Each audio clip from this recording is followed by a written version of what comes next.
జీవితంలో అన్నీ కోల్పోయాం అనిపించినప్పుడు, చుట్టూ ఉన్నవారంతా మనల్ని వ్యతిరేకిస్తున్నప్పుడు, అసలు దేవుడు మన పక్షాన ఉన్నాడా అనే సందేహం మీకు ఎప్పుడైనా వచ్చిందా? సరిగ్గా ఇలాంటి పరిస్థితిని ఇస్సాకు ఎదుర్కొన్నాడు. కరువు, భయం, అసూయ, గొడవలు అన్నిటి మధ్య ఇస్సాకు ఎలా నూరంతల ఆశీర్వాదం పొందాడు? ఈరోజు మనం చూడబోయే చరిత్ర మీ జీవితాన్ని మార్చేయబోతుంది. Welcome to our channel. చరిత్ర మొదలయ్యేది ఒక పెద్ద కరువుతో. అబ్రహాము కాలంలో వచ్చిన కరువు కంటే భయంకరమైన కరువు దేశంలో వచ్చింది. తినడానికి తిండి లేదు, తాగడానికి నీరు లేదు. సాధారణంగా ఎవరైనా ఏం చేస్తారు? ఆహారం సమృద్ధిగా ఉండే ఐగుప్తుకి వెళ్ళిపోవాలని చూస్తారు. ఇస్సాకు కూడా అదే అనుకున్నాడు. కానీ ఇక్కడే దేవుడు ఎంట్రీ ఇచ్చాడు. దేవుడు అన్నాడు, ఇస్సాకు, కిందకి వెళ్ళొద్దు, నేను చెప్పిన చోటే ఉండు. ఈ దేశంలో నువ్వు పరవాసిగా ఉంటే నేను నిన్ను ఆశీర్వాదాలతో ముంచెత్తుతాను. ఫ్రెండ్స్, కష్టకాలంలో మన సొంత తెలివితేటలతో నిర్ణయాలు తీసుకోవడం కంటే దేవుని మాట వినడం ఎంత ముఖ్యమో ఇక్కడ తెలుస్తుంది. అయితే ఇస్సాకు కూడా మనలాంటి మనిషే కదా. గెరారు రాజైన అబీమెలెకు దగ్గరకు వెళ్ళినప్పుడు ఒక భయం పట్టుకుంది. తన భార్య రిబ్కా చాలా అందగత్తె.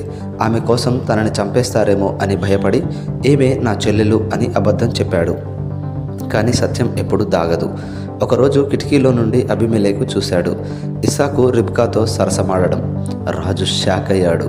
ఎందుకు ఇలా చేశావు అని గద్దించాడు. చూశారా, మనం తప్పు చేసినా దేవుడు తన కృపతో మనల్ని కాపాడుతాడు. అబీమెలెకు ద్వారానే ఇస్సాకుకి రక్షణ కల్పించాడు దేవుడు. ఇప్పుడు క్లైమాక్స్కి ముందు వచ్చే ఇంట్రెస్టింగ్ పార్ట్. లోకం కరువుతో అల్లాడిపోతుంటే ఇస్సాకు అదే ఎడారి లాంటి భూమిలో విత్తనం వేశాడు. అందరూ అనుకుని ఉంటారు, పిచ్చివాడా, వర్షం లేదు, నీరు లేదు, ఏం పండుతుంది అని. కానీ బైబిల్ ఏం చెబుతుందో తెలుసా? ఆ సంవత్సరమే అతడు నూరంతల ఫలము పొందెను. Genesis chapter 26 verse 12.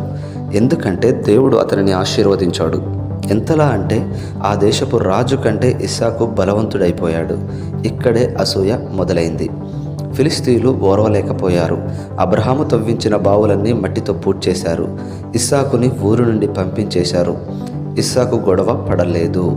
లోయలోకి వెళ్ళి మళ్ళీ బావి తవ్వాడు. మొదటి బావి ఎషేకు, గొడవ పడ్డారు, ఇస్సాకు వదిలేశాడు. రెండవ బావి షిత్నా, మళ్ళీ వైరం చేశారు, ఇస్సాకు మళ్ళీ వదిలేశాడు. ఇక్కడ మీరు గమనించారా? ఇస్సాకు దగ్గర సైన్యం ఉంది, అధికారం ఉంది, కానీ అతను శాంతిని కోరుకున్నాడు. తవ్వుతూనే ఉన్నాడు. ఓడిపోవడం అంటే వెనక్కి వెళ్ళడం కాదు, మరో బావి తవ్వడం.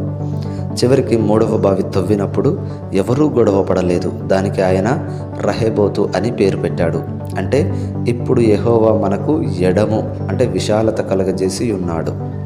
మీ జీవితంలో కూడా శత్రువులు మిమ్మల్ని ఇబ్బంది పెడుతున్నారా? మీ అవకాశాలను పూడ్చేస్తున్నారా? ధైర్యం కోల్పోకండి. మీరు తవ్వుతూనే ఉండండి. దేవుడు మీకోసం ఒక రహబోతుని సిద్ధం చేశాడు.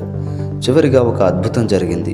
ఇస్సాకుని వెళ్ళగొట్టిన అబీమెలెకు, అతని సేనాధిపతి ఫీకోలు భయపడుతూ ఇస్సాకు దగ్గరికి వచ్చారు.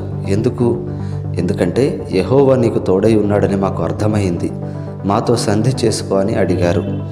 ప్రేక్షకులారా, ఒకటి గుర్తుంచుకోండి, మనం దేవుని మార్గంలో ఉంటే మనల్ని ద్వేషించిన వారే రేపు మన దగ్గరకు వచ్చి సహాయం కోరుతారు. ఇస్సాకు వారికి విందు చేసి సమాధానంగా పంపాడు. ఈరోజు మీ జీవితం ఒక ఎడారిలా ఉండొచ్చు, బావులు పూడ్చబడొచ్చు, కానీ ఇస్సాకు దేవుడు మీతో ఉన్నాడు. విత్తనం వేయండి, ప్రార్థనతో బావి తవ్వండి, నూరంతల ఆశీర్వాదం మీ సొంతం అవుతుంది. ఈ వీడియో మీకు నచ్చితే, ఆశీర్వాదకరంగా అనిపిస్తే లైక్ చేయండి, మీ ఫ్రెండ్స్కి షేర్ చేయండి. మరిన్ని ఇలాంటి ఆసక్తికరమైన బైబిల్ సత్యాల కోసం మన ఛానల్ని సబ్స్క్రైబ్ చేసుకోండి. God bless you.